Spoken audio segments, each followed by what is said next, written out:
Our verse of the day comes from Deuteronomy chapter 11, verse 18. Fix these words of mine in your hearts and minds. Tie them as symbols on your hands and bind them to your foreheads. This verse has such a sense of urgency, this idea that this is a crucial action. Matter of fact, ancient Jewish tradition and even current Orthodox tradition takes this verse so literally that they have created what are called tefillin or phylacteries that are leather boxes that have scriptures inside, these words, to fix them literally. So they tie them on their head, so right between the eyes, or on their arms as a constant reminder.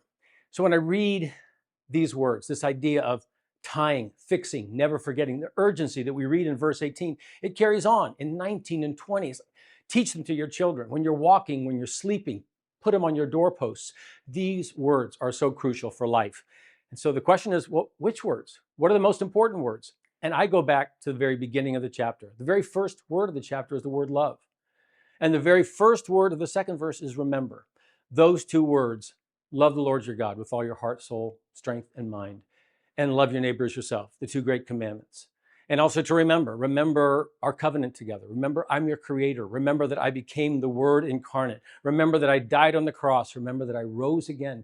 Remember and never forget. As a matter of fact, it's the words that the Messiah leaves with us. And that is, do this in remembrance of me. As often as you eat, think of these words. The words love and remember to me are the very core words of not just the gospel, but the entire Word of God. And this passage and these traditions make it clear that taken literally, or taken into our hearts and minds, they're crucial words as we live out our walk with Christ.